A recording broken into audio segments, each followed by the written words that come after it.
بسم اللہ الرحمن الرحیم. کتابوں کی دنیا میں ہمارا سلام قبول ہو. آج کے سیشن میں ہم یہ بات کریں گے کہ ویسے تو پوری دنیا کو پتہ ہے اور یہ سب جانتے ہیں کہ انٹرنیٹ ایک ایسی دنیا ہے جہاں واہیات ہے. یعنی اگر آپ کبھی بڑوں سے پوچھیں تو پہلے دور میں اگر کوئی فلم دیکھتا تھا تو وہ کیسٹ لی اور کوئی لمبی چوڑی کہانی ہے مطلب نہیں چھپ چھپا کے وہ دیکھتے تھے.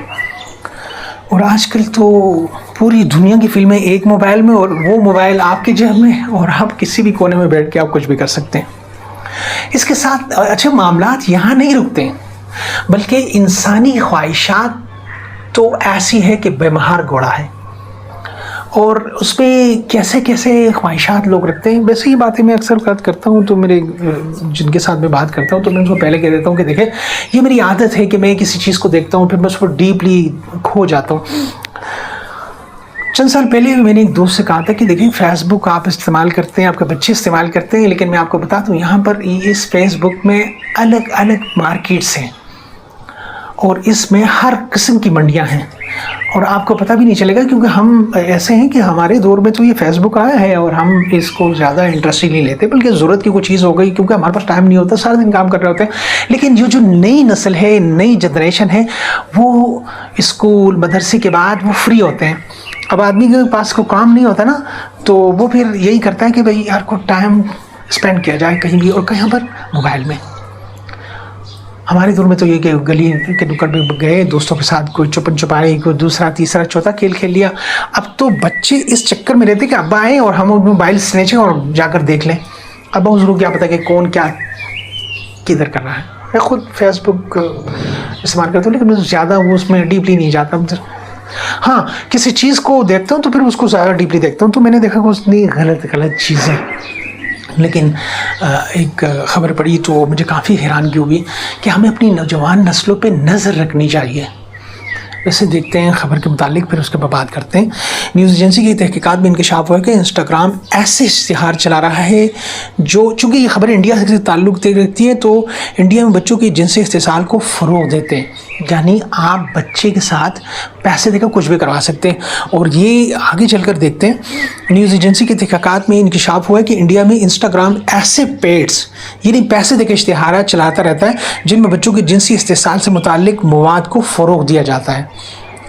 نیوز ایجنسی ورلڈ سروس کی جانب سے دی گئے ان اشتہارات میں ڈیپ ویڈیو اور چائلڈ ویڈیو جیسی اصطلاحات استعمال کی گئی ہے جبکہ یہ پورنوگرافی کی ویڈیوز ہوتی ہے. ان اشتہاروں کے ذریعے صارفین کو میسیجنگ ایپ ٹیلی گرام پر ان چینل تک رسائی ملتی ہے جہاں وہ یہ مواد صرف 99 روپے یعنی $1 میں خرید سکتے ہیں. انسٹاگرام پر اشتہارات شائع ہونے سے پہلے انہیں اشتہاروں کی نگرانی کے لیے قائم ماڈریشن ٹیکنالوجی کی منظوری درکار ہوتی ہے. جب نیوز ایجنسی نے ان میں سے ایک اشتہار کی اطلاع انسٹاگرام کو دی تو انہوں نے 24 گھنٹے بعد جواب دیا کہ یہ پوسٹ اس کی کمیونٹی کی گائیڈ لائن کی خلاف ورزی نہیں کرتی. مطلب یہ کہ اگر کوئی شخص اشتہار دے رہا ہے اصل میں بیسکلی ہوتا یہ ہے کہ آپ لوگوں نے دیکھا ہوگا یوٹیوب ہو یا فیس بک ہو دوسرے ہم نے یوٹیوب پہ یہ چیز بڑے غور سے دیکھی ہے کہ وہ دکھاتے ہیں کہ اگر آپ نے کوئی چیز پوسٹ کی اور آپ چاہتے ہیں کہ یہ چیز مختلف لوگوں کے پاس پہنچے زیادہ سے زیادہ ویورز اس کو رسائی حاصل کریں تو آپ بوسٹ کا بٹن ہوتا ہے وہ بوسٹ کا بٹن یہ ہوتا ہے کہ بھئی آپ نے اس کو بٹن کو دبایا وہ آپ سے پیمنٹ لے گا یعنی فیس بک یوٹیوب یا جو بھی سوشل میڈیا ہے وہ آپ سے پیسہ لے گا اور اس کے بعد آپ کی یہ ایڈ یہ ویڈیو یہ آڈیو یہ اشتہار اتنے لوگوں کو پہنچا دی جائے گی. اور اسی طرح سے پورنوگرافی کے لیے مختلف اس کے درمیان جو ہے نا یوٹیوب کا صارف سے اور صارف کا یوٹیوب سے سامنا نہیں ہوتا, ان کو درمیان کو بات چیت نہیں ہوتی, وہ صرف ان کو پیسے دینے ہیں اور انہوں نے ایڈ چلانا ہے اور آگے جا کے معاشرے میں خراب ہونا ہے. انسٹاگرام پر اشتہارات شائع سے پہلے اشتہاروں کی نگرانی کے لیے قائم ماڈریشن ٹیکنالوجی کی منظوری درکار ہوتی ہے. جب نیوز ایجنسی نے ان میں سے ایک اشتہار کی اطلاع انسٹاگرام کو دی جو ہم نے آپ کو بتا دی تو انہوں نے کہا کہ یہ ہماری گائیڈ لائنس کی خلاف ورزی نہیں کرتی. مطلب یہ کہ جتنی بھی سوشل میڈیا ہے اس میں موجود صارفین یہ غلط چیزیں دیکھ رہے ہوتے ہیں اور سوشل میڈیا چاہے وہ کوئی بھی ہو لیکن یہ خبر میٹا کے حوالے سے ہے وہ اس کو غلط چیز سمجھتا ہی نہیں ہے. وہ اسے کوئی چیز وہ اسے کوئی ایسی چیز نہیں سمجھتا کہ جس سے غلط چیزیں پھیلائی جا رہی ہوں. مطلب سمجھ میں یہ نہیں آتی کہ اگر آپ ایک ایڈ چلا رہے ہیں، اگر آپ کو کسی سے غلط کام کرنا ہے، آپ کو ویڈیوز دیکھنی ہے، آپ کو فزیکلی ملنا ہے، تو آپ ہمارے اس نمبر پہ رابطہ کر سکتے ہیں. اور بچوں کی عمر کتنی ہے وہ آگے جا کے میں بتا دوں گا کہ وہ بلوغت سے بھی چھوٹے ہیں اور اس کے پیسے لیتے ہیں. اور میٹا کہتا ہے کہ ہماری تو یہ گائیڈ لائنس کے خلاف نہیں ہے. اس کا مطلب یہ ہے کہ آپ پیسے دیں اور کچھ بھی کروا لیں. اور ہمارے معاشرے میں تباہی و بربادی کی سب سے بڑی وجہ یہ ہے کہ ہم اپنے بچوں کی سوشل میڈیا پہ نظر نہیں رکھتے، سوشل میڈیا کی زندگی پہ نظر نہیں رکھتے. آخر ہمارے بچے آخر میں ہمارے تو نہیں رہیں گے، یہ تو سوشل میڈیا کے ذریعے سے بس تو کسی اور کے ہی ہو جائیں گے. آپ سمجھتے ہی ہیں دجال کی بچے ہوں گے. اچھا، بعد ازاں جب نیوز ایجنسی نے انسٹاگرام کی مالک کمپنی میٹا سے موقف مانگا تو اس نے کہا کہ وہ پہلے ہی کئی اشتہارات غیر فعال کر چکی ہے اور انہیں پوسٹ کرنے والے اکاؤنٹس معطل کر دیے گئے. کمپنی کہا کہ نیوز ایجنسی کے تحقیقات کے بعد جس نے مزید اشتہارات ہٹائے، مزید اکاؤنٹس غیر فعال کیے اور ایسے دیگر مواد کے URL بلاک کیے جو اس کی پالیسیوں کے خلاف ورزی کرتے تھے. یعنی پوری دنیا جانتی ہے کہ AI آ چکا ہے، فلٹرنگ کا سسٹم ہے، یہ ہم سے بہتر سمجھتے ہیں، لیکن اس کے باوجود بھی ایک پالیسی کے تحت ہی بچوں کے درمیان یہ چیزیں بنائی جاتی ہے اور ان کے درمیان ہی پھیلائی جاتی ہے. ظاہر ہے کہ بچوں کو تو یہ چیزیں عجیب سی لگتی ہے اور نہیں ہوتی ہے ان کے لیے، وہ مزید انٹرسٹنگ ہوتی ہے. بچوں کو پتہ بھی نہیں چلتا اور وہ اس لت میں بھی مبتلا ہو جاتے ہیں. اور آپ کو میں نے بتایا کہ نیوز ایجنسی نے کہا کہ پہلے انہوں نے کہا کہ یہ ہماری گائیڈ لائنس کے خلاف نہیں ہے، لیکن جب انہوں نے دیکھا کہ میڈیا میں یہ خبر آ جائے گی اور میڈیا کے خلاف ہوگا اور اس کے خلاف آواز اٹھے گی تو انہوں نے فوری طور پر کہا کہ ہم نے تو معطل کر دیے. جبکہ ہمارے معاشرے میں ہمیں مغربی ایجنسیوں یا دوسری چیزوں کو دیکھنے کے بجائے خود ہمیں ان کے متعلق شعور ہونا چاہیے کہ ہمارے بچے سوشل میڈیا پہ دیکھتے کیا ہیں. ہمیں ان کی ہسٹریز پہ پتہ ہونا چاہیے. اور اس کا سب سے بہترین طریقہ یہ کہ آپ اپنے بیٹے کے اکاؤنٹس پہ خود کو ایڈ کریں اور ان کو اپنے اکاؤنٹ میں ایڈ کریں تاکہ باپ اور بیٹا ایک دوسرے پہ نظر رکھیں، دونوں غلط کام نہیں کریں گے. ظاہر ہے سوشل میڈیا تو ایسی ہے کہ بس آپ دیوار کے اس پار میں دیوار کے اس پار، آپ کو کیا پتہ کہ میں کون ہوں اور مجھے کیا پتہ کہ آپ کون ہیں. اب آپ وہی بات کریں کہ جب آپ کو دیوار کے اس پار اس پار پتہ نہیں چل رہا کہ جنس کون ہے تو پتہ کیسے چلے گا. اپنی حد تک ایسی کوشش کریں کہ ان کے اکاؤنٹ میں سیو ہو، ان کو اپنے اکاؤنٹ میں ایڈ کریں اور ساتھ میں اللہ سے دعا کریں کہ یہاں تک میں کر سکتا ہوں میں نے کر دیا، آگے اللہ آپ کریں. ورنہ نوجوان نسل ہم ویسے ہی بربادی کے اس دہانے پہ ہیں جہاں پر ہم انسانیت کو بھی نہیں سمجھ سکتے. ہم اس دہانے پہ ہیں جہاں پر ہمارا معاشرہ بگڑتے بگڑتے انتہائی خطرناک صورتحال اختیار کر گیا ہے. اب بات لمبی ہو رہی ہے، چلو اپنی اس سیگمنٹ کی طرف. تحقیقات سے نیوز ایجنسی نے انسٹاگرام پر ایک فرضی اکاؤنٹ بنایا. اس مواد میں ایسی خواتین شامل تھیں جو انڈیا میں کھانے پینے، موسم اور روزمرہ زندگی کے بارے میں پوسٹ کرتی تھی، مگر ان کے لباس چھوٹے تھے اور وہ اپنی پوسٹ میں جنسی نوعیت کے اشارے کرتی تھی. دیکھا آپ نے؟ انڈیا میں قائم کی گئی اس نئے فرضی اکاؤنٹ نے ان خواتین اور اسی نوعیت کے دیگر افراد کو فالو کرنا شروع کیا جن کی تعداد 10 تھی. ایک ہفتے سے بھی کم عرصے میں انسٹاگرام نے اس اکاؤنٹ کی فیڈ میں ایسے اشتہارات دکھانے شروع کر دی جن میں خواتین ویڈیو کالز کی پیشکش کر رہی تھی اور واضح طور پر برہنہ جوڑوں کو جنسی عمل کرتے ہوئے دکھایا جا رہا تھا. چند روز بعد اس نے ایسے اشتہارات دکھانے شروع کر دیے جن میں بچوں کو بالغ افراد کے ساتھ جنسی نوعیت کے حالات میں دکھایا گیا تھا اور ان میں ٹیلی گرام چینل کے لنک دیے گئے تھے. یعنی انہوں نے نیوز ایجنسی نے اپنی فرضی اکاؤنٹ بنایا اور اس میں چیزیں تو گھر کی دکھائی. جیسے میں اگر بچے کو کیا دیکھ رہے ہوں، ابا میں تو کوکنگ دیکھ رہی ہوں.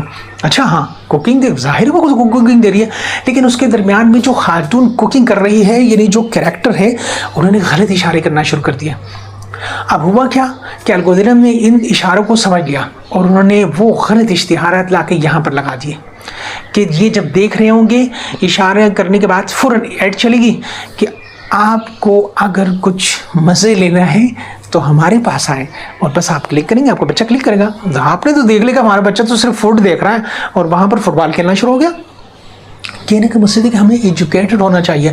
ہم یہ ساری چیزیں، یہ نیوز ایجنسی کی رپورٹس اور اس طرح سے سوشل چیزیں دیکھیں گے تو ہمیں شعور حاصل ہوگا. اور اگر ہم میڈیا پہ بیٹھ کر اسحاق ڈار کے بھتیجے کی بھتیجے نہیں بلکہ پوتے نواسے کی ایک سے بڑھ کر ایک نئی نئی ویڈیوز کو دیکھتے رہیں گے تو اس کا مطلب ہے کہ معاشرے میں ایسے بھی لوگ ہیں جو آپ کو ان اہم معاملات سے نظریں آپ کی ہٹا دینا چاہتے ہیں. ہم نہیں کہتے کہ یہ ساکھدار یا اس کے پوتے کا جو پوتا نواسا جو بھی ہے اس کا مسئلہ سیریس نہیں ہے، بلکہ بالکل سیریس ہے، لیکن اس کا مطلب یہ نہیں کہ آپ تمام معاملات پہ کپڑا ڈال کے بیٹھ جائیں ایک ہی چیز کو انٹریکشن کرتے ہوئے. تو تھوڑا بہت اپنے بچوں پہ نظر رکھیں.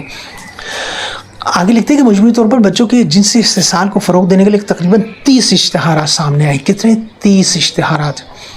ان میں سے بعض کو کئی اکاؤنٹس نے شیئر کیا تھا. اس فرضی اکاؤنٹ کو ایڈلٹ پورنوگرافی پر مبنی تقریباً 20 اشتہارات بھی دکھا گئے. انڈیا میں بچوں کے جنسی استحصال کے مواد اور ایڈلٹ پورنوگرافی دونوں قسم کی تقسیم جرم ہے، جبکہ میڈیا کی پالیسی کے مطابق اشتہارات میں بالغوں کا برہنہ ہونا، جنسی اعضاء یا ایسا مواد جس میں بچوں کا جنسی استحصال کیا جائے یعنی خطرے میں ڈالا جائے، اس کی اجازت نہیں ہے.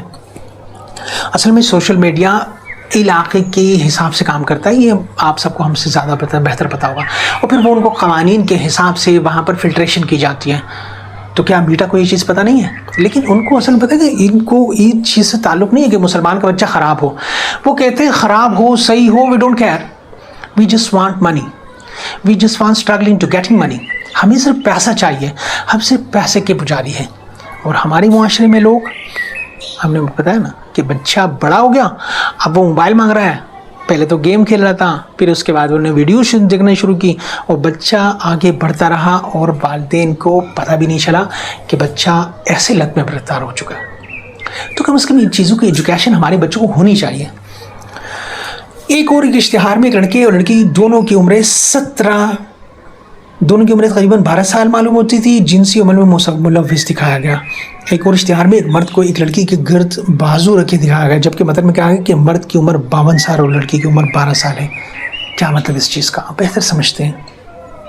اس میں لکھا تھا کہ مزید دیکھنے کے لیے کلک کریں. اس کے ساتھ ایک ٹیلی گرام چینل کا لنک دیا گیا تھا. نیوز ایجنسی نے انسٹاگرام کو ایک ایسے اشتہار کی اطلاع دی جس میں ایک بہت کم عمر لڑکی کو روتے ہوئے دکھایا، اور مطلب ظاہر ہوتا تھا کہ اس کا جنسی استحصال ہوا. تاہم 24 گھنٹے بعد انسٹاگرام نے جواب دیا کہ اس نے اشتہار نہیں ہٹایا، کیونکہ ہماری جائزہ ٹیم نے پایا کہ اشتہار ہماری کمیونٹی کے معیارات کے خلاف ہی نہیں ہے، کیونکہ وہ پیسے دے رہے ہیں. بچہ آپ کا خراب ہو رہا ہے نا، ان کا اس سے کوئی تعلق نہیں ہے. تو کم از کم خود کو ایجوکیٹڈ کریں، خود ان چیزوں کو پڑھتے رہا کریں. ان خبروں میں پاکستان میں یہ ایک خبر آتی ہے اور اس خبر کو اتنا کھینچا جاتا ہے کہ جب تک دوسری خبر نہ آ جائے، جب تک کوئی دوسری بریکنگ نیوز نہ آ جائے. اور ہماری پبلک بھی سب سے زیادہ انہی چیزوں میں انوالو رہتی ہے. میڈیا نے بعد میں نیوز ایجنسی کو بتایا کہ کوئی بھی نظام مکمل نہیں ہوتا اور ہمارا ریویو پروسیس پالیسی کی تمام خلاف ورزیاں نہیں پکڑ سکتا. یعنی سسٹم اتنا جاندار ہے کہ وہ امریکہ میں بیٹھ کے پاکستان کے مجرم کا IP ایڈریس ساری چیزیں معلوم کر لیتا ہے، لیکن وہ مقامی طور پر موجود اشتہارات کو نہیں پکڑ سکتا. لیکن پیسے لے سکتا ہے. وہ آپ کو پیسے مل رہے ہیں تو آپ کم از کم پیسے لینے کے بعد اشتہار کو بھی تو دیکھیں نا کہ کیا اس میں انہوں نے کیا اپلوڈ کیا ہے. لیکن ان کو تو پیسے سے لینا دینا ہے. میڈیا نے کہا اشتہارات کے شائع ہونے کے بعد بھی ہم ان پر پیشگی نگرانی کی ٹیکنالوجی استعمال کرتے رہتے ہیں، اور کوئی بھی شخص اس اشتہارات کی اطلاع دے سکتا ہے جو اس کے خیال میں ہمارے قواعد کی خلاف ورزی کرتا ہو. کمپنی نے مزید کہا کہ جب بھی ایسے بچوں کو ممکنہ استحصال کا علم ہوتا ہے تو قانون کے مطابق national centre for missing and exploited children NCMEC کو اطلاع دی جاتی ہے. نیوز ایجنسی نے ٹیلی گرام کو ایسے 2 چینلز کی اطلاع دی جو بچوں کے جنسی استحصال کی ویڈیوز فروخت کر رہے تھے. بعد میں ان سے ایک بند کر دیا گیا اور اس کی جگہ پیغام آ گیا کہ یہ گروپ نہیں دکھایا جا سکتا کیونکہ اس نے ٹیلی گرام کی سروس کی شرائط کی خلاف ورزی کی. تاہم دوسرا چینل نئی ویڈیوز فراہم کرنے کے لیے پوسٹ کرتا رہا. ناقدین پہلے بھی ٹیلی گرام پر یہ الزام عائد کر چکے ہیں کہ وہ مجرمانہ مواد کی شیئرنگ روکنے کے لیے مناسب اقدامات نہیں کرتا. ٹیلی گرام نیوز نے نیوز ایجنسی کو بتایا کہ کمپنی اپنی ویب پر سے بچوں کے جنسی استحصال یعنی ایکسپلوئٹیشن کے مواد کو ہٹانے کے لیے خودکار اور انسانی نگرانی دونوں نظام استعمال کرتی ہے، اور اسی وجہ سے اس نے اپنے پلیٹ فارم سے ایسے مواد کی عوامی پھیلاؤ کو تقریباً ختم کر دیا. اشتہارات میڈیا کی آمدنی کا اہم ذریعہ، جن میں جنوری میں کمپنی نے بتایا کہ مالی سال 25 میں اس کی $200 ارب یعنی 152 ارب پاؤنڈ آمدن کا تقریباً 98% اشتہارات سے ہی حاصل ہوا تھا. تجزیہ کاروں کا اندازہ ہے کہ انسٹاگرام کی آمدن کا 90% زیادہ اشتہارات سے ہی آتا ہے. ظاہر ہے اشتہارات سے آتا ہے. اگر ہر اشتہار پہ انہوں نے قتل لگانے شروع کر دیا تو کون اشتہار دے گا؟ کوئی بھی نہیں دے گا. ان کو صرف پیسے چاہیے، لیکن ہمیں تو اپنے نفسل کو بچانا ہے نا. نیوز ایجنسی نے اشتہارات کی تفصیلات مدن لوکر کو بتائی، جو انڈیا کے سپریم کورٹ کے ریٹائرڈ جج، انہوں نے تشویش ظاہر کی کہ انسٹاگرام ایک مجرمانہ سرگرمی میں شریک ہو کر اس سے پیسہ کما رہا ہے۔ وہ کہتے ہیں کہ یہ اتنا سنگین معاملہ ہے کہ انڈیا کی سپریم کورٹ اس کو نوٹس لے سکتی ہے اور حکومت کو کسی بھی سوشل میڈیا پلیٹ فارم کے خلاف کارروائی کرنے کے لیے کہہ سکتی ہے۔ جسٹس لوکر نے مزید کہا کہ اگرچہ انڈین قانون میں صارفین کی جانب سے اپلوڈ کیے گئے مواد پر سوشل میڈیا کمپنیوں کو تحفظ حاصل ہے، تاہم پلیٹ فارم اپنی ذمہ داری سے نظریں نہیں چرا سکتا۔ فیس بک کے مطابق نائب صدر برائن بولینڈ نے کہا کہ وہ نیوز ایجنسی کے تحقیقات کی نتائج دیکھ کر خوفزدہ ہیں۔ وہ شوق میں چلے گئے، یہ تو ایسا نہ وہ کومے میں چلے جائے، وہ اتنے وہ شوق ہو گئے، مگر حیران نہیں ہوئے۔ کیوں؟ کہ انہوں نے 2009 سے 20 تک کمپنی میں کام کیا اور اشتہارات میں مارکیٹنگ کے کاروبار کی تعمیر میں مدد کی۔ انہوں نے یہ کہا کہ وہ اس لیے الگ ہوئے کیونکہ اس کے خیال میں انہیں کسی بھی صارفین کی پرواہ نہیں تھی۔ پولینڈ نے یہ 2009 سے 2020 یعنی انہوں نے خوب پیسہ کمایا، 2009 سے 20 تک اپنا نام کمایا، پیسہ کمایا، ہر چیز کمایا، اور اس کے بعد ان کا ضمیر جاگ اٹھا کہ یہ تو غلط کام ہو رہا ہے۔ حیران کن بات یہ، میں نے بتایا نا کہ انہوں نے دیکھا تو یہ بے ہوش نہیں ہوئے، نہ حیران ہوئے۔ کیوں؟ وہ تو پتا تھا کہ یہ تو کام ہوتے ہی نہیں، تو پیسے آتے ہیں ان چیزوں سے۔ اب ظاہر ہے کہ کوئی ان کو مزدور سیٹ کو کہے کہ سر یہ تو غیر قانونی کام ہے، سیٹ بولے گا کام نہیں کرنا تو چلے جاؤ، کوئی مسئلہ نہیں، نو پرابلم۔ لیکن مزدور پھر بھی کام کر رہا ہے، اور جب مزدور نے ریٹائرمنٹ لے لی تو اس کے بعد کہہ دیا کہ بھائی میں نے تو کام اسی وجہ سے چھوڑا ہے۔ اب تو یہ اللہ بہتر جانتے کہ کس نے کس وجہ سے کام چھوڑا ہے، لیکن ہے منافقت سب 2 نمبر ہی ہے۔ پولینڈ نے کہا کہ 2025 میں انسٹاگرام اکاؤنٹ ڈیلیٹ کر دیا تھا، اور مزید کہا کہ اگر لوگ بڑی تعداد میں کہنا شروع کر دیں کہ میں جا رہا ہوں، میں ختم کر چکا ہوں، اسے بھول جاؤ، تو کمپنی توجہ دے گی۔ نیوز ایجنسی کو بھیجے گئے ایک بیان میں میٹا نے کہا بچوں کا استحصال ایکسپلوئٹیشن ایک ہولناک جرم ہے، اور میٹا اپنی ایپس پر اس کے خلاف بھرپور اقدامات کرتا رہتا ہے۔ کمپنی کا کہنا ہے کہ یہ واضح طور پر غلط ہے کہ میٹا نے جان بوجھ کر اور دانستہ طور پر بچوں والے اشتہارات ایسے صارفین کو دکھائے جنہیں اس قسم کے نامناسب مواد میں دلچسپی ہو۔ کمپنی آمدن کو تحفظ پر ترجیح دینے کی تردید کی اور کہا کہ 2025 میں اس نے ممکنہ طور پر مشتبہ رویے کی علامات والے 40 لاکھ سے زائد اکاؤنٹس خودکار طریقے پر غیر فعال کیے۔ امریکہ میں قائم سوشل میڈیا کمپنیوں کے لیے لازم ہے کہ وہ اپنے پلیٹ فارم پر موجود بچوں کی جنسی استحصال کے مواد کی اطلاع NCMEC کے سائبر ٹیپ لائن کو دیں۔ 2025 میں انڈیا کو 19 لاکھ رپورٹس موصول ہوئی، جو امریکہ کے بعد دوسرے نمبر پر تھا۔ ممبئی میں قائم ایک غیر سرکاری تنظیم رتی فاؤنڈیشن نے بھی کہا کہ بچوں کے جنسی استحصال کے مواد سے متعلق اسے موصول ہونے کی اکثریت رپورٹس میٹا کے پلیٹ فارم سے آتی ہے۔ ماہرین کا کہنا ہے کہ انڈیا میں بچوں کے جنسی استحصال کا مواد عموماً مجرمانہ گروہوں میں سے انسانی اسمگلروں کی جانب سے تیار کیا جاتا ہے۔ بعض اوقات خاندان اور برادری کے افراد بھی ذمہ دار ہوتے ہیں۔ چلیے، ہم نے ایک لمحے کے لیے مان لیا کہ اشتہارات بنانے والے اور ان کے جو اس میں آبجیکٹ اور سبجیکٹ ہے وہ دونوں راضی تھے، لیکن پروموشن کے NOC دینے والے مقامی سطح پر اپنے پاس نوکر رکھنے والے کو پتہ بھی نہیں چلا کہ یہ چیز غلط ہے۔ لیکن اصل میں سب سے بڑی بات یہ ہوتی ہے کہ قصور ان کو نہیں، قصور ہمارا ہے۔ ہم اپنی نوجوان نسل کو بچانے کے لیے نت سے اقدامات ہمیں کرنے چاہیے، لیکن ہمیں اس کے لیے شعور بھی تو بلڈ اپ کرنا پڑے گا کہ ہمیں پتہ تو چلے کہ میٹا کیسے، کہاں، کب، کون سا کام کرتا رہتا ہے۔ لیکن سب سے بڑا مسئلہ یہ کہ ہم خود جب سوشل میڈیا کے میں چلانا شروع کر دیتے ہیں تو ہم اس میں خود اتنا ڈوب جاتے ہیں کہ ہمیں یہ احساس نہیں ہوتا کہ ہم اس کو چیک کرنے آئے ہیں یا اس میں سے مزے لینے آئے ہیں۔ سب سے بڑا مسئلہ یہ ہمارے ہاں سب سے بڑا مسئلہ یہ ہے کہ ہمارے ہاں ایسے شعور والے افراد بھی شاید بہت ہی کم ہے کہ جو ان چیزوں کو دیکھے اور ان کو بغور جائزہ لے، نہ کہ اس کو ایز اے فن دیکھے، ایز اے انٹرٹینمنٹ دیکھے، بلکہ نوجوان نسل اور نئے آنے والی نسلوں کو اس کے حوالے سے سمجھائے کہ یہ چیزیں جو آپ دیکھ رہے ہیں یا آپ دیکھیں گے یہ انتہائی خطرناک ہے۔ اب تک کے لیے اتنا ہی، ملتے ہیں انشاءاللہ نیکسٹ ٹائم۔ اللہ